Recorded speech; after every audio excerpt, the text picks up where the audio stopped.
যাদবপুরের উপাচার্যকে নিয়ে টানাপোড়েন। যাদবপুরের উপাচার্য হিসেবে বুদ্ধদেব সাউয়ের ওপরেই আস্থা রাজ্য সরকারের। উপাচার্য নিয়ে কি মত জানতে চায় বিশ্ববিদ্যালয়। উপাচার্য হিসেবে বুদ্ধদেব সাউই থাকছেন, যাদবপুর বিশ্ববিদ্যালয়কে জানালো উচ্চশিক্ষা দফতর।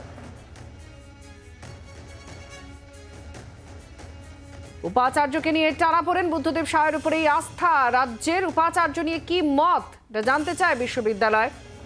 আর উপাচার্য হিসেবে বুদ্ধদেব সাউই থাকছেন, উচ্চশিক্ষা দফতর সেটা জানিয়েছে। শ্রেয়সী আমাদের সঙ্গে রয়েছেন। শ্রেয়সী, কি জানানো হয়েছে?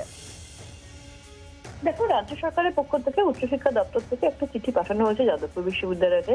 সেখানে বলা হয়েছে যে এক্ষেত্রে রাজ্য সরকার 23 তারিখে যে চিঠি দিয়েছিল সেই চিঠির যে বিষয়বস্তু সেই অবস্থানটাই কিন্তু রাজ্য সরকার এখনো পোষণ করছে। অর্থাৎ আমরা জানি যে এক্ষেত্রে যাদবপুর বিশ্ববিদ্যালয়ের রেজিস্ট্রার যে যাদবপুর বিশ্ববিদ্যালয়ে এই মুহূর্তে কে উপাচার্যের দায়িত্ব সামলাবেন, এই বিষয়টা নিয়ে রেজিস্ট্রার তিনি জানতে চেয়েছিলেন শিক্ষা দপ্তরের কাছ থেকে। এখন শিক্ষা দপ্তর তারই উত্তরে এই চিঠি পাঠিয়েছে।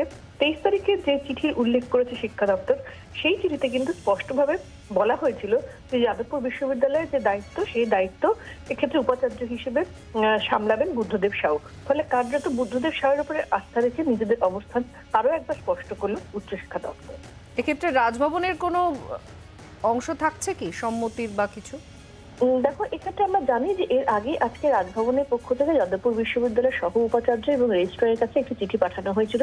যে চিঠিতে বলা হয়েছিল যে এক্ষেত্রে রাজ্যপাল যে সিদ্ধান্ত নিয়েছিলেন উপাচার্যকে যাতে বুদ্ধদেব সাউ তিনি উপাচার্যের দায়িত্ব না পালন করেন, তাকে সরিয়ে দেওয়ার যে সিদ্ধান্ত নিয়েছিলেন সেটাই যেন কার্যকর হয়। বুদ্ধদেব সাউ উপাচার্য হিসেবে তিনি যেন কোনোভাবেই কোনো সুবিধা না পান এবং কোনোভাবেই কোনো যেন দায়িত্ব না সামলান, এবং এই গোটা বিষয়টা নিয়ে একটা কমপ্লায়েন্স রিপোর্ট দিতে বলা হয়েছিল যাদবপুর বিশ্ববিদ্যালয়ের সহ উপাচার্য এবং রেজিস্ট্রারকে।